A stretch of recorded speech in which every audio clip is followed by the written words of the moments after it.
आज देव प्रबोधिनी एकादशी है।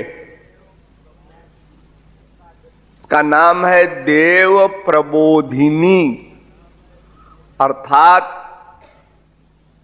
स्वर्ग के देवता लोग आज के दिन नींद से सोकर उठते हैं। जैसे आप लोगों का दिन 12 घंटे का होता है और रात 12 घंटे की होती है,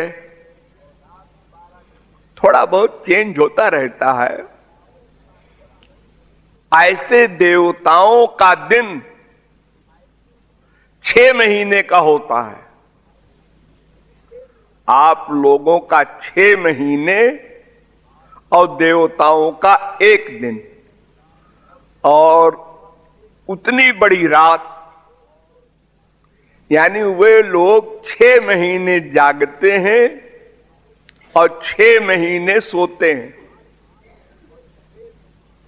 तो आज के दिन देवता लोग उठते हैं तो समस्त मनुष्य वगैरह, ऋषि मुनि योगी सब उनका पूजन अर्चन वंदन करते हैं, समर्पण करते हैं, भक्ति करते हैं। तो एक बार ये प्रश्न किया नारद जी ने ब्रह्मा से कि महाराज, ये लाखों करोड़ों देवता हैं, हम किस किस की भक्ति करेंगे?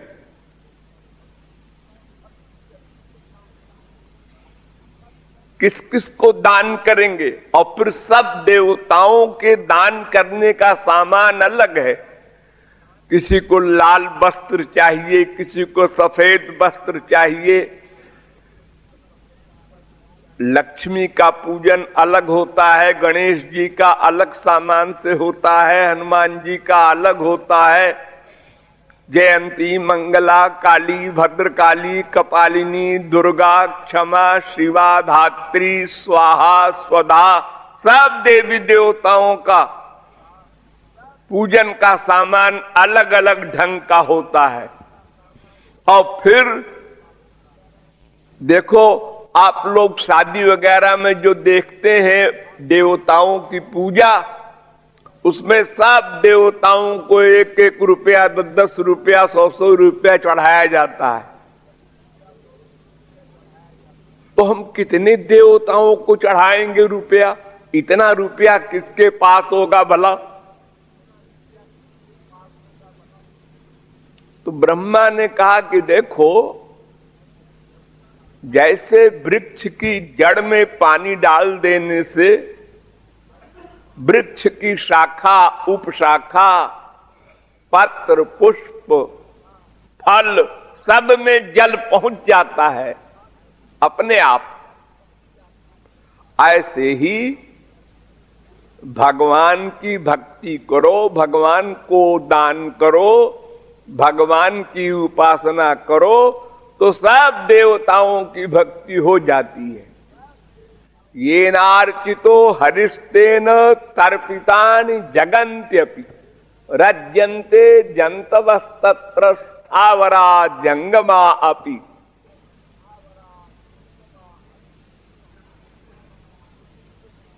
अब तुम महाराज भगवान कहाँ मिलेंगे हमको? उनकी हम सेवा करेंगे, उनको हम दान करेंगे?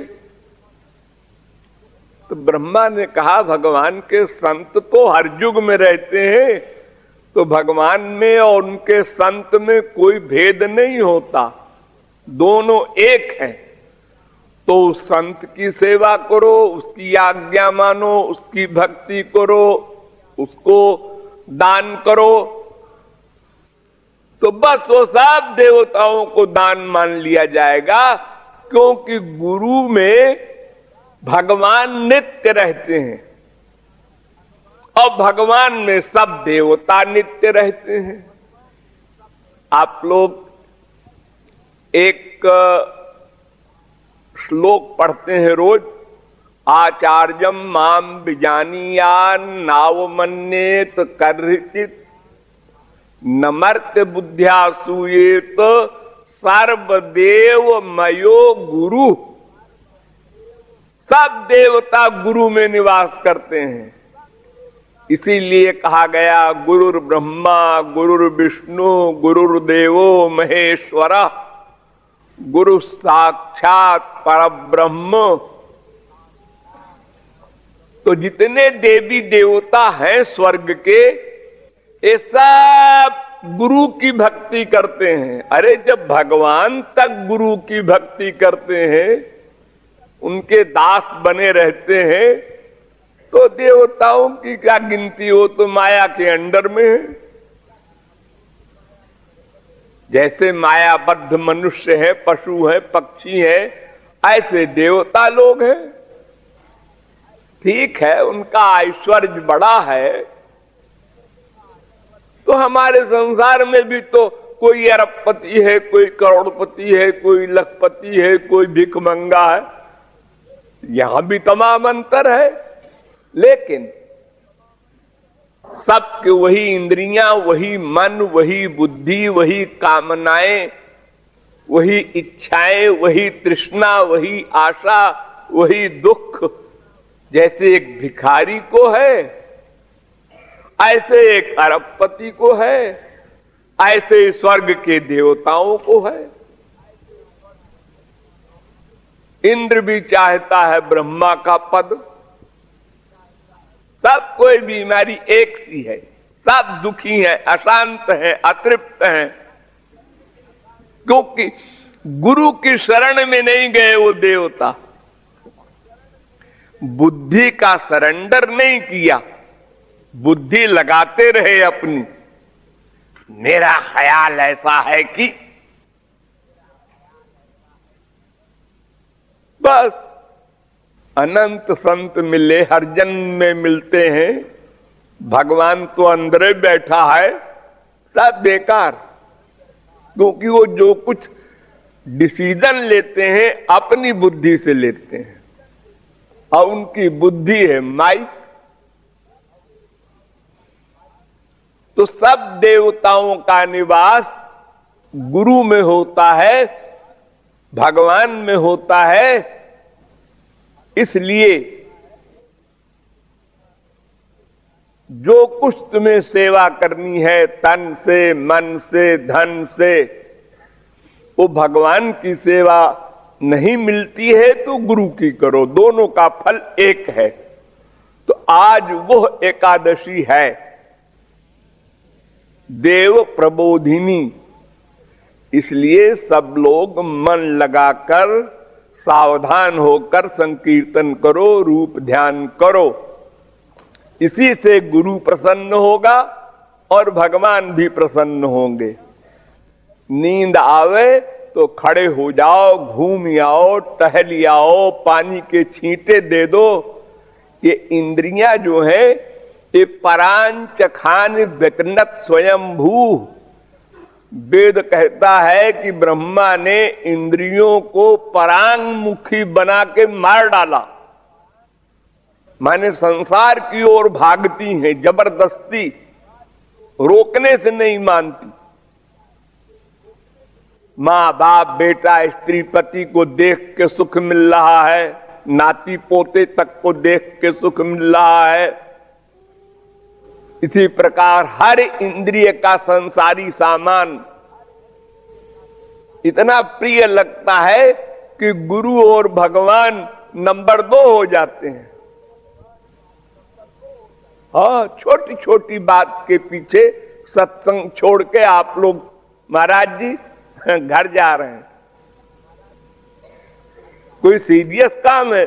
नहीं, सीरियस तो नहीं है। अब ऐसा है कि अपने मन का खाना खाएंगे, अपने मन से सोएंगे, अपने मन से ये सब बातें छुपा लिया, बोला नहीं। हाँ, कोई डांट पड़ेगी, लेकिन मन का, इंद्रियों का गुलाम है। इसलिए वो सोचता है 10 दिन हो गए, सवेरे 4 बजे टुन टुन टुन टुन घंटी बजती है। उसी समय तो नींद अच्छी आती है। अब घर चले खर ठाट से सोएंगे, 7 बजे उठेंगे। रोज वही खाना, वही दाल, वही चावल, वही तरकारी। अब घर चलेंगे तो कुछ अपना नए नए व्यंजन बनाएंगे, अपने हिसाब से खाएंगे। और दिन भर राधे राधे राधे राधे बोर हो गए। घर में चलेंगे, कुछ बाप की, कुछ पति की, कुछ बीवी की डांट पड़ेगी, कुछ गाली गलौज, कुछ मार धाड़ तक हुआ करेगी। ये एंजॉयमेंट है। हाँ? एक लफंगा दूसरे लफंगे से कहता है क्यों भाई आज कैसा रहा दिन में? उन्होंने कहा यार आज बड़ा मजा आया। एक लड़की का हमने बाल खींचा तो उसने चप्पल मारा, उसकी चप्पल जाके गिरी बहुत दूर, हमने अंगूठा दिखा दिया और चल दिए। बड़े विभोर होके बता रहे हैं, भागवत सुना रहे हैं। आदत है। ऐसे ही हम लोगों की आदत पड़ गई है कि संसार के चप्पल जूते मिलने के लिए, खाने के लिए सत्संग छोड़ के चले जा रहे हैं और जाके वहां सोचते हैं मैं भी कैसा गधा हूं, अनावश्यक चला आया, अभी तो 1 हफ्ते में और रह सकता था, कोई सीरियस काम नहीं था। तो ये हमारी इंद्रियां इतनी आवारा हो गई हैं, संसार में आसक्त हो गई हैं कि ये बुद्धि को अपने वश में कर लेती हैं, मिला लेती हैं, अपने अंडर में कर लेती हैं और बुद्धि इनके मुआफिक हो जाती है। फिर क्या है, जब ड्राइवर मुआफिक हो गया तो फिर तो वो तांगा जाएगा ही, चाहे गड्ढे में ले जाओ चाहे जहां ले जाओ। तो मन पर कंट्रोल करना है, इसी का नाम साधना है। देखो साधना का मतलब कष्ट, पहले कष्ट फिर सुख, इसका नाम श्रेय। यमराज ने नचिकेता को उपदेश दिया था वेद में कि 2 चीजें होती हैं, एक श्रेय एक प्रेय। पहले सुख और बाद में दुख, ये है प्रेय जो हम लोग करते हैं। माँ से, बाप से, बेटे से, बीवी से, सबसे प्यार कर रहे हैं, इंद्रियों का विषय भोग कर रहे हैं, बड़ा आनंद आ रहा है। और मरने के बाद क्या होगा? फिर कुत्ते बिल्ली गधे बनेंगे, ये दुख भोगना पड़ेगा। पहले सुख इंद्रियों का और मरने के बाद दुख 84 लाख का। और श्रेय उसे कहते हैं कि पहले दुख, जैसे अब आप लोग रात भर जागेंगे, जैसे आप लोग जमीन पर सो जाते हैं, ये सब साधना का है, कष्ट। लेकिन इससे क्या होगा? अंतःकरण शुद्ध होगा। तो मरने के बाद कम से कम मानव देह तो मिलेगा, तो जो हमारी कमी है इस जन्म में वो अगले जन्म में पूरी होगी। और जो मनुष्य का शरीर भी मिलने का हमने कार्य नहीं किया, तो फिर कुत्ते बिल्ली बन के क्या कोई कृपालु का लेक्चर सुनेगा? फिर क्या होगा? फिर तो केवल पेट पालने को दिन भर दौड़ता रहता है एक कुत्ता, एक गधा, एक बंदर, और वो भी मालिक के डंडे खाता है, वो तांगे वाला घोड़ा। जो दे दे खाने को, शाम को खा लेता है बेचारा। ये सब दुख भोगने पड़ते हैं प्रेय मार्ग वालों को। तो श्रेय मार्ग जो है, यानी कल्याण का मार्ग जो है, भगवत भक्ति जिसका उपदेश आप लोगों को हमेशा दिया जा रहा है, उसके लिए थोड़ा परिश्रम करना पड़ेगा। वो सब लोग परिश्रम करके आज की रात को बिताओ। ये एकादशी का महत्व है। हमारे संसार में ये सब भूल गए लोग, और व्रत का मतलब समझते हैं न खाना खाओ व्रत है, या बढ़िया बढ़िया खाना खाओ, मलाई खाओ, कलाकंद खाओ, अन्न मत खाओ, बस ये अर्थ लगा रखा है व्रत का। और बढ़िया बढ़िया चीज रजोगुणी, और खा के सो जाओ खर्राटे में शाम को। ये बिगाड़ दिया सब। तमाम हमारे देश में करोड़ों लोग एकादशी का व्रत रहते हैं। हर एकादशी, कोई एकादशी छूटेगी नहीं। लेकिन बस ये मत खाओ, ये मत खाओ, और बाकी झूठ बोलो, 420 करो, दूसरे को दुख दो, काम क्रोध लोभ मोह से युक्त रहो, उसमें कोई विचार नहीं, कोई उसकी साधना नहीं है। तो ये सब व्रत नहीं है। वास्तविक व्रत है रात्रौ जागरणम प्रोक्तम, रात भर जागकर भगवान की उपासना करो। इसके लिए ये सब पर्व बनाए गए हैं। अरे मैं तो लेक्चर देने लगा ये लोग।